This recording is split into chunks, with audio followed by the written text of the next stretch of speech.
nous avons une mission prophétique, nous l'IDPS. Nous allons diriger le Congo pendant 40 ans, vous verrez. Si nous nous organisons, nous serons majoritaires au Parlement. C'est un acquis. Et si nous sommes majoritaires au Parlement, ça veut dire que nous avons le destin du Congo entre nos mains. Aujourd'hui, chers Congolais, c'est qu'il faut retenir ce quoi. Il faut reconnaître que la modification d'une constitution n'a rien à voir avec le changement d'une république. Ce n'est pas parce qu'on va modifier la constitution que Félix Tshisekedi Diakotikala au pouvoir éternellement. La Cinco a notifié pour dire que non, aujourd'hui, la révision constitutionnelle ou les changements constitutionnels est vital, pas primordial, comme Denis Sessanga l'a dit, mais vital pour le développement du pays. Et c'était le 12 mars 2006. Vous avez déposé ce projet de modifier la Constitution. Non, voyez-vous, nous avons déposé les projets de la Constitution pour corriger les faiblesses de la Constitution, consolider les acquis de la Constitution. La Constitution est claire pour dire que la souveraineté appartient au peuple. C'est le peuple qui doit décider. Aujourd'hui, interdire à un peuple de réfléchir sur une révision constitutionnelle revient à commettre un coup d'État contre ce peuple. Pour la première fois de toute l'histoire politique congolaise, de voir l'opposition quémander le dialogue. Mais la liboso, tout le monde a position, ils ont les là, bah, j'ai nous, ces autres, un dialogue, il y a là.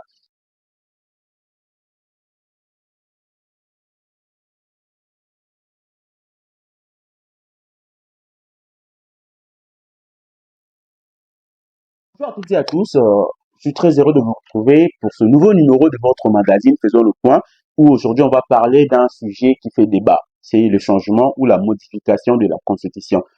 Alors que certains pensent que cette Constitution est faible et que la Constitution congolaise actuelle bloque le développement du pays.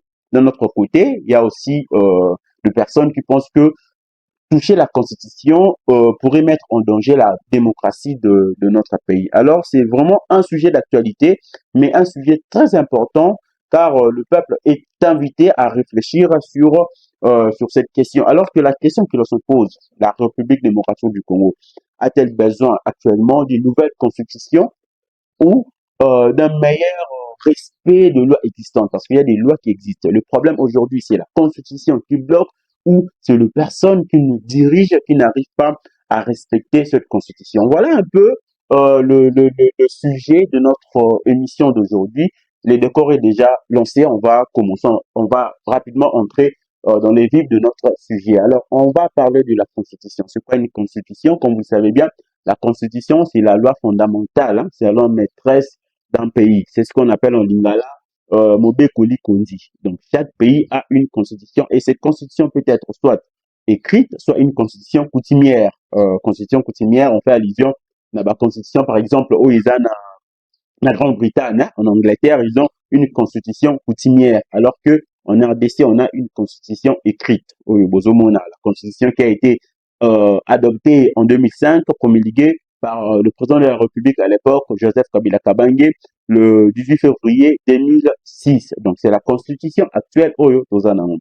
Et lors de son discours sur l'état de la nation devant le Parlement réuni en Congrès, le président de la République a lancé cet appel où il a dit qu'il va mettre en place une commission pour réfléchir sur une probabilité ou pour voir si on peut toucher à cette constitution ou non. Et depuis lors, il y a le débat qui s'est vraiment lancé, qui s'est enflammé sur la toile congolaise où tout le monde veut donner son avis. Tout le monde veut donner son avis. Il y a des gens qui parlent que non, il y a ceux qui disent qu'il faut changer la constitution, cette constitution elle est faible. Il y a d'un autre côté, bateau que non, constitution va toucher à monter, parce que si on veut toucher à la constitution, c'est vraiment pour maintenir Félix Antoine Tshisekedi Tshilombo dans le pouvoir.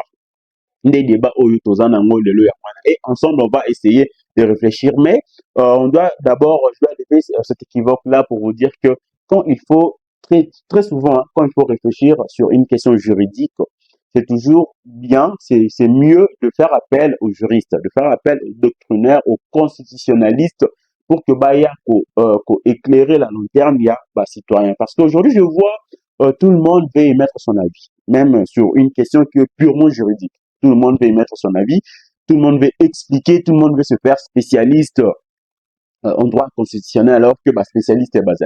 Donc, parce que j'ai l'habitude de le dire, hein, les gens qui me côtoient, ils le savent, Je le dis toujours que le droit, c'est une secte. Le droit, c'est une secte. C'est vrai, c'est une science qui n'est pas exacte comme d'autres sciences, mais à la différence de la politique, tout le monde peut émettre son avis sur une question politique. Parce que c'est ça la politique. La politique, c'est beaucoup plus le raisonnement. Mais le droit aussi, c'est vrai que c'est une science qui n'est pas exacte, mais le droit demande une certaine logique, parce que la grande partie du droit est codifiée. Donc, il y a une logique à suivre. Comme vous voulez réfléchir comme un juriste, il y a des étapes, il y a processus il faut Hollanda pour que réflexion et balana. Il faut entrer dans l'idée du constituant congolais, savoir pourquoi cet article dit ceci. Donc, pour apprendre une chose, il faut initier la secte Oyo Babengi droit. Alors, aujourd'hui, je vois les gens dire que non, une fois qu'il y aura un changement ou modification de la Constitution, Félix Tshisekedi à cause de la source n'a mandaté et que deux mandats n'aillent pas passer, le mandat na 2018, Kino Lelo, le Kotombe Kaduk et qui a commandé l'année sur 3-0. Les gens font allusion à un changement de la République. Beaucoup de personnes pensent que réviser une constitution ou modifier une constitution revient à passer d'une république à une autre.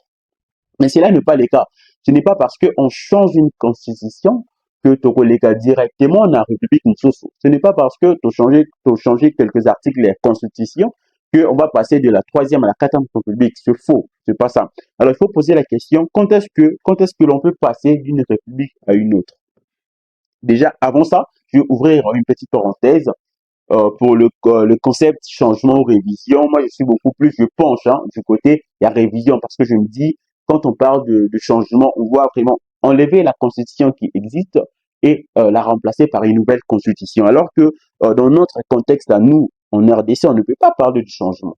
On ne peut que réviser parce que la révision peut être totale ou partielle, mais changer la constitution pour ramener une nouvelle constitution, c'est là arriver à changer de république. Mais est-ce que la RDC veut amener une nouvelle constitution? Ça, je ne pense pas. Parce que quand on va parler de changement de la Constitution, il y a certains articles de notre Constitution qui ne peuvent pas être changés.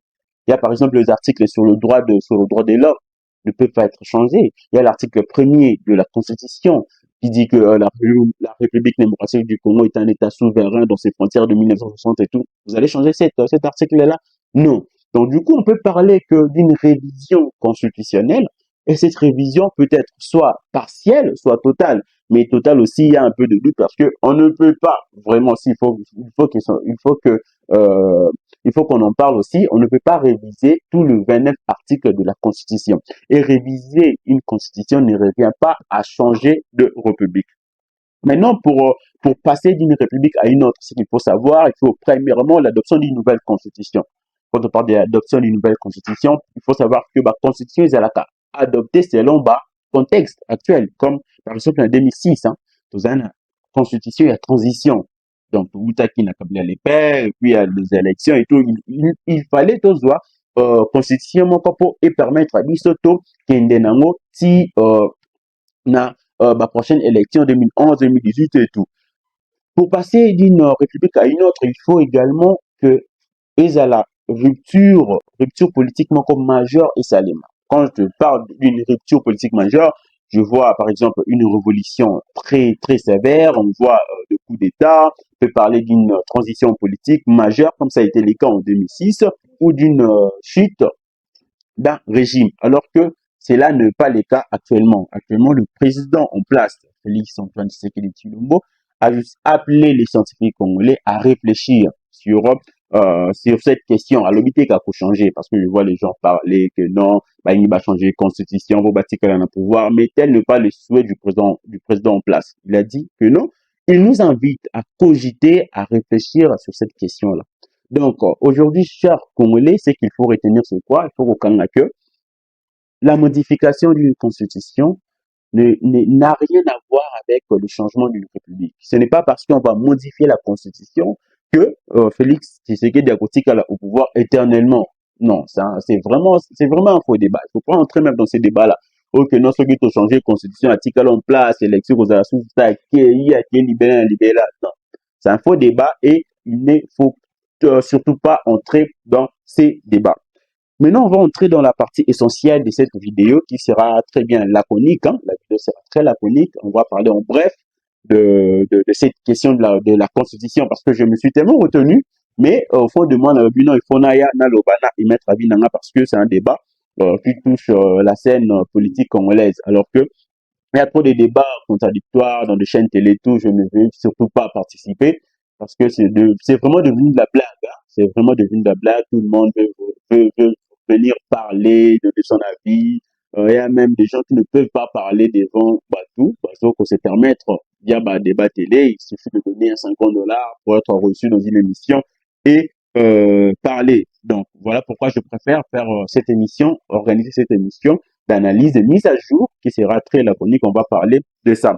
Alors, je vais vraiment attirer votre attention parce que là, on entre dans les vives de notre sujet. Je vais vraiment vous expliquer maintenant des choses que l'on doit comprendre parce qu'on est vraiment, quand je regarde les émissions, quand je suis les émissions, je sens que il y a surtout beaucoup plus l'opposition qui veut manipuler les Congolais. Quand je parle de l'opposition, je veux également de politique en sultane. Quand je parle de politique en sultane, directement à la maison, vous comprenez rapidement de quoi est-ce que je vais parler.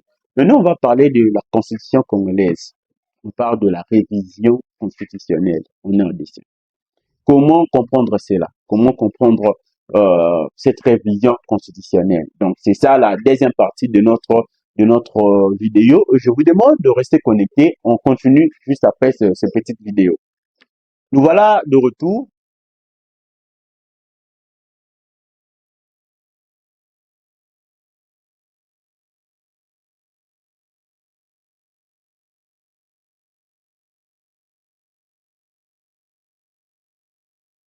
On va entamer ensemble cette deuxième partie de notre émission où on va maintenant parler de ce qui s'est dit sur la toile.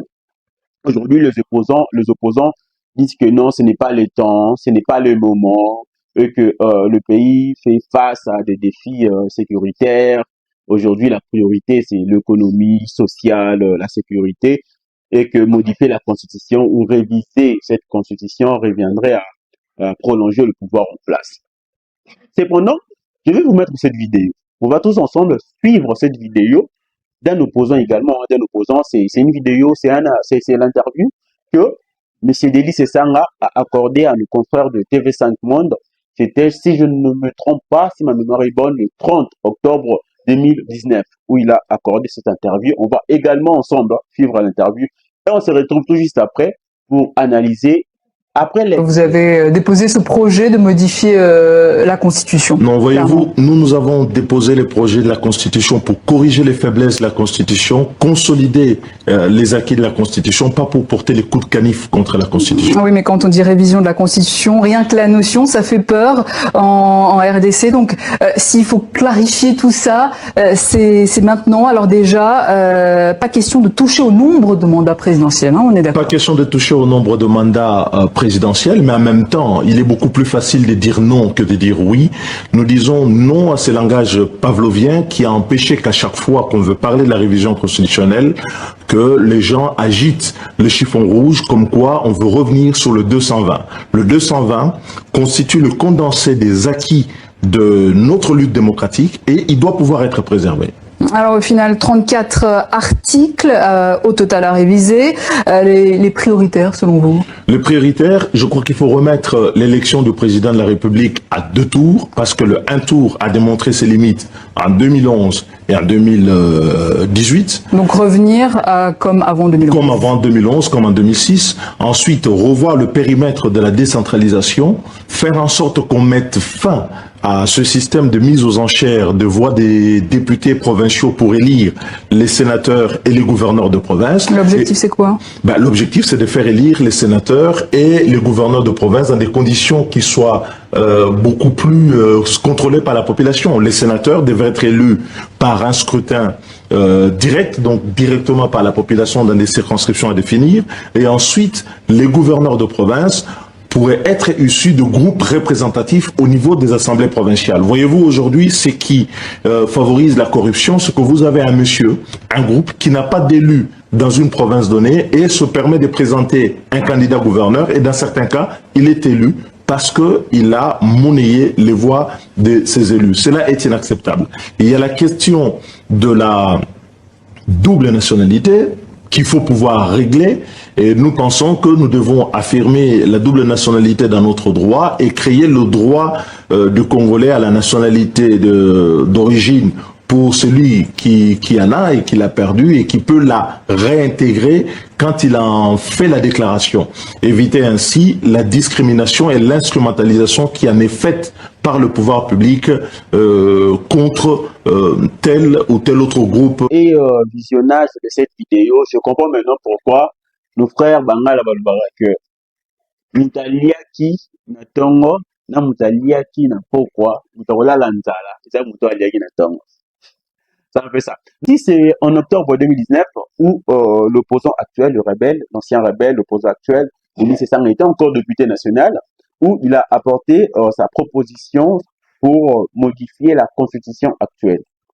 Et il a réfléchi, en tant que citoyen congolais, il a pensé qu'il fallait réviser 34 sur le 29 article de la constitution actuelle. Et puis à l'époque, ce qui m'étonne, ce qui m'intrigue est que, à l'époque, la 5 ans, c'est là qui déclaration. À l'époque, société civile, c'est là qui fait déclaration. Ils étaient tous calmes. Mais pourquoi c'est maintenant quand le président de la République ne dit même pas qu'il faut réviser une constitution, il n'y a eu ni projet, ni proposition, ni projet de la part du gouvernement, ni proposition de la part des députés ou de sénateurs, mais ils ont l'Obama tellement macasse. Et ça nous pousse à croire qu'aujourd'hui, il y a un problème il y a un problème d'opposition contre la personne ou l'institution président de la République, Félix Antoine Tshisekedi Tshilombo. Toujours, si on doit rester toujours dans ce cadre de réflexion sur la révision constitutionnelle, aujourd'hui, je vais vous faire une petite révélation. On doit savoir que la première personne à demander ou à parler de la révision constitutionnelle, ils n'ont nul d'autre que Bassangou. Bassangou, ils étaient les premières personnes à demander à ce que cette constitution puisse être révisée à l'époque dans une lettre pastorale intitulée « Levons-nous et bâtissons ». Les évêques, la Cinco, a notifié pour dire que non, aujourd'hui, la révision constitutionnelle ou les changements constitutionnels est vital, pas primordial, comme Denis Sassou l'a dit, mais vital pour le développement du pays. Et c'était le 12 mars 2006.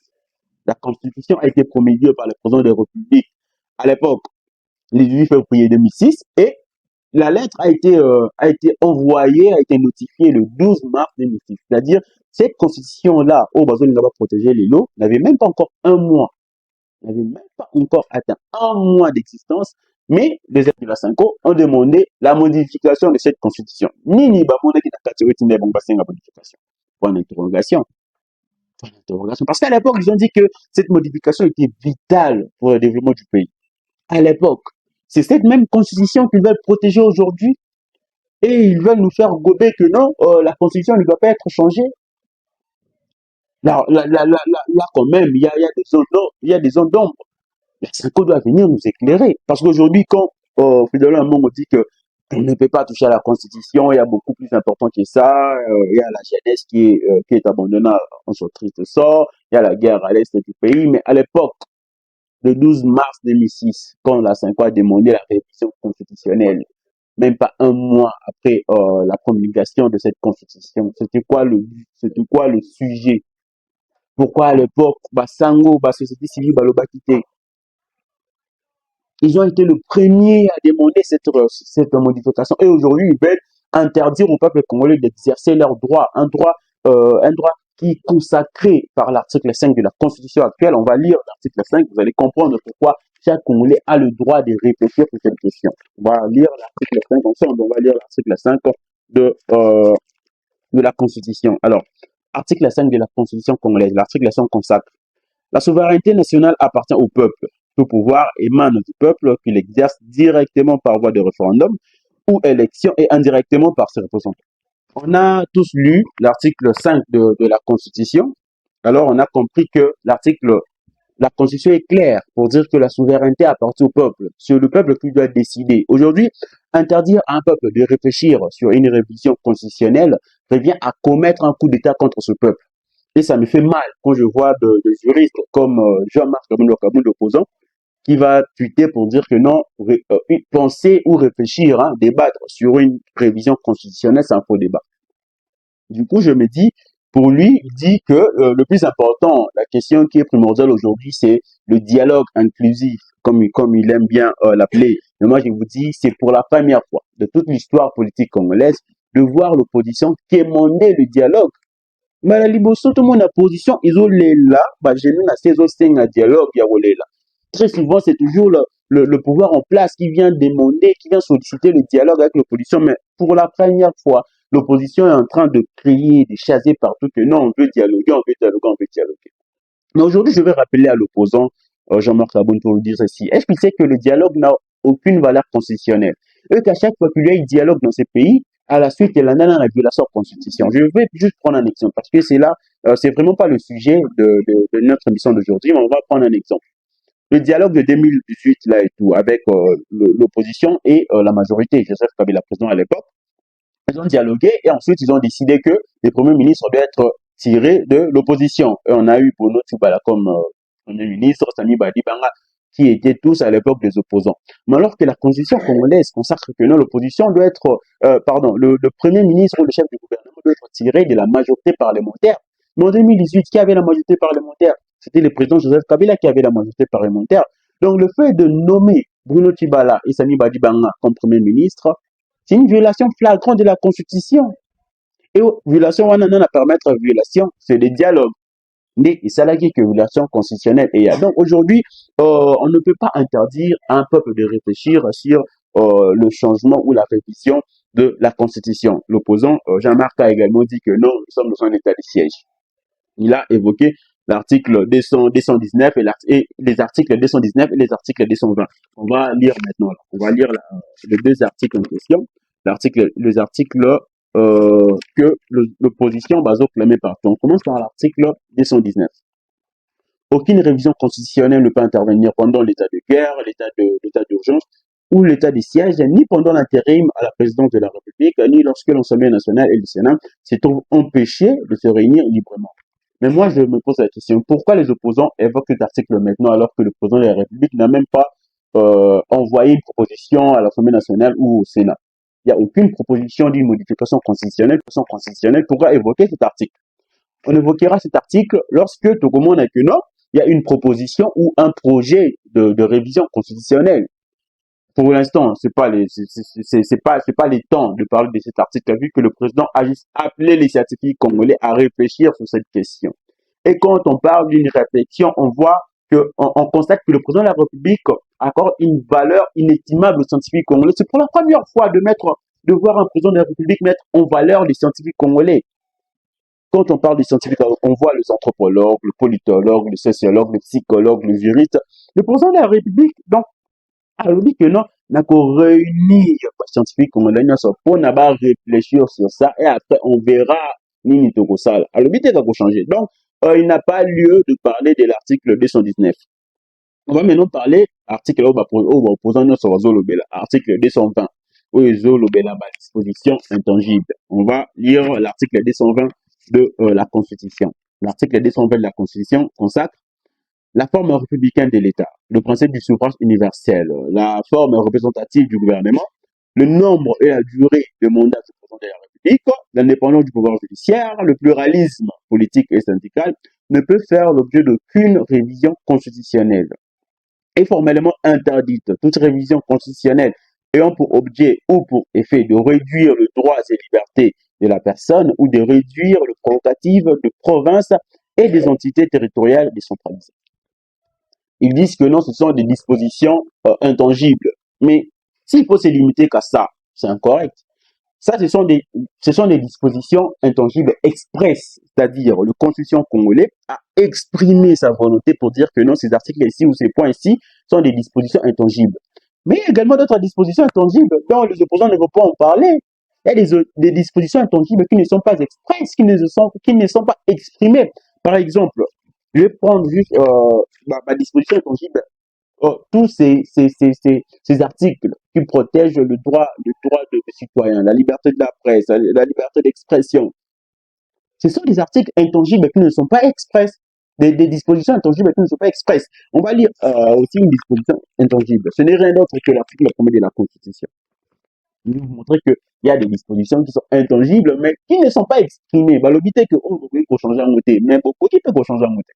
Parce qu'on ne peut pas changer ce genre de dispositions. On va lire l'article premier. L'article premier consacre la République démocratique du Congo et dans ses frontières du 30 juin 1960, un État de droit, indépendant, souverain, uni et indivisible, social, démocratique et laïque. On se limite par là. Vous allez changer cet article premier pour dire quoi? Que non, la République démocratique du Congo n'est plus... Non, non, c'est une disposition intangible, mais qui n'est pas expresse, qui n'est pas exprimée par les constitutions congolais. Et même quand on parle de l'article 220 des dispositions intangibles, je veux vous rappeler, chers frères et sœurs, que lors de la révision constitutionnelle de 2011, cet article 220, l'article dit que ce verrouillé a été violé. Cet article a été violé lors de la révision constitutionnelle de 2011. Vous allez me demander comment? L'article Eboïba Simba sur l'indépendance judiciaire du pouvoir judiciaire. Alors qu'on le sait très bien qu'il y a trois pouvoirs, le pouvoir exécutif, et le pouvoir législatif et le pouvoir judiciaire. Le parquet faisait à l'époque partie du pouvoir judiciaire. Mais dans la révision constitutionnelle de 2011, on a révisé l'article 149. Il y a eu une révision de 8 articles. Et parmi ces 8 articles, on a révisé l'article 71, l'article 110, l'article 126, 149, 197, 198, 218 et 226. Ils ont aussi révisé l'article 49 qui disait clairement que non, le parquet faisait partie du pouvoir judiciaire. Mais lors de la révision de 2011, enlever le parquet sous tutelle du pouvoir judiciaire, quand il sous tutelle, il y a ministère et il y a justice. C'est une violation flagrante de cet article 220 au Bazou le Belalelo. Mais à l'époque, personne n'a dénoncé cela. Aucune personne n'a dit qu'il n'y avait pas de politique en Soudan, il n'y avait pas des associations ou majorité, tout. Ils n'ont rien dit. Mais pourtant, cet article a été déjà violé lors de la révision de 2011. Alors, c'est vraiment un faux débat. C'est vraiment un faux débat. Il ne faut surtout pas penser en ça. Trop s'attarder sur ça, c'est un faux débat. On le verra le moment venu. Maintenant, quand il faut parler du bien fondé, là même, je vois l'opposant Fayoum qui dit que c'est lui qui va essayer de parler de la révision constitutionnelle, mais verra sur son chemin. Mais qui est-il pour dire cela? Par exemple, il ne faut pas interdire à toute une génération de réfléchir sur cette question, alors que l'article 218 décide du bien fondé. Qui peut juger du bien fondé? Parce qu'aujourd'hui, on voit que tout le monde veut interdire le peuple congolais de réfléchir sur ça. Il y a de l'autre côté de la majorité où Augustin Kabou a dit on va toucher à cette constitution. Ici, il y a les opposants genre Kabou et autres trucs qui disent que non, on ne va pas, c'est un faux débat, il faut surtout pas réfléchir sur ça. Mais je vais vous donner l'article 208 de la Constitution qui nous dit qui peut juger du bien fondé de cette constitution. On va lire l'article 218. L'initiative de la révision constitutionnelle appartient concurremment 1. Au président de la République, 2. Au gouvernement après délibération au Conseil des ministres, 3. À chacune des chambres du Parlement à l'initiative de la moitié de ses membres, 4. À une fraction du peuple congolais, en l'occurrence 100 000 personnes s'exprimant par une pétition adressée à l'une des chambres. Chacune de ces initiatives est soumise à l'Assemblée nationale et au Sénat, qui décide à la majorité absolue de chaque chambre du bien fondé du projet, de la proposition ou de la pétition de révision. La révision n'est définitive que si le projet, la proposition ou la pétition est approuvée par les référendums sur convocation du président de la République. Et la suite de l'article.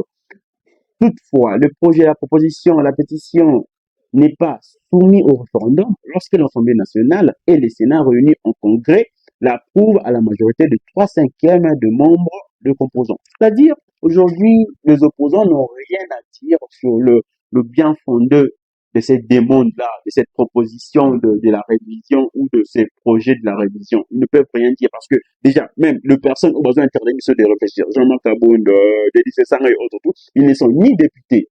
Ils n'ont pas le pouvoir là pour parler du peuple congolais. Parce que, ni ma député, ni ma membre du gouvernement, ni le président de la République. Donc, il n'y a que le Parlement réuni en congrès, on voit l'Assemblée nationale et le Sénat, qui peuvent juger du bien fondé de cette question-là sur la révision constitutionnelle. Et surtout qu'aujourd'hui, tout le monde parle de référendum. Oh non, le référendum va coûter 1 milliard. Et ceux qui disent va coûter 2 milliards, juste pour intoxiquer le Congolais. Écoutez, En 2011, il y a eu une révision de la Constitution, référendum et ça le matin, on n'a pas voté. Pourquoi? Parce que le 3/5 du Parlement va voter qui pour. C'est le cas aujourd'hui. Qui a la majorité parlementaire aujourd'hui? C'est Félix Tshisekedi. Donc, s'il veut réviser la Constitution et si le 3/5, comme l'a dit clairement l'article 218 dans son dernier alinéa, toutefois, le projet, la proposition ou la pétition ne passe soumis au référendum, lorsque l'Assemblée nationale et les Sénats réunis en Congrès l'approuvent à la majorité des 3/5 des membres le composant. C'est-à-dire, l'Assemblée nationale, le Sénat va réunir en Congrès. Si le 3/5 des membres composant les deux chambres du Parlement va approuver, il n'y aura pas un référendum. Aujourd'hui, qui a la majorité, qui a la majorité parlementaire? Vous avez tous la réponse. C'est Félix Antoine Tshisekedi. Donc, que l'on ne vous trompe pas, que l'on ne vous montre pas, il n'y aura pas de référendum, il n'y aura pas le 2 milliards pour le référendum et cause à la thé. Donc, il n'y a que les Congolais qui sont aujourd'hui appelés à réfléchir sur cette question. Que l'on ne vous intoxique pas, que non, ça veut dire que, oh non, beaucoup qui vont réfléchir, il faux débat, le président veut s'éterniser au pouvoir. Non, il faut réfléchir. Ceux qui sont pour et ceux qui sont contre doivent réfléchir sur cela. Car, je le dis avant, même la déclaration de droits de l'homme, déclaration universelle de droits de l'homme de 1993, non, pas 1993, je me trompe, de 1793, consacre cela, que la souveraineté revient au peuple. Ici avec vous, l'article 5 de la Constitution congolaise le consacre. La souveraineté revient au peuple congolais. Interdire à un peuple de réfléchir sur une question aussi essentielle, aussi pertinente pour l'intérêt général, l'intérêt du peuple congolais, c'est commettre un coup d'État contre ce peuple. Donc, on ne peut interdire aux Congolais de réfléchir sur cette question-là de révision constitutionnelle.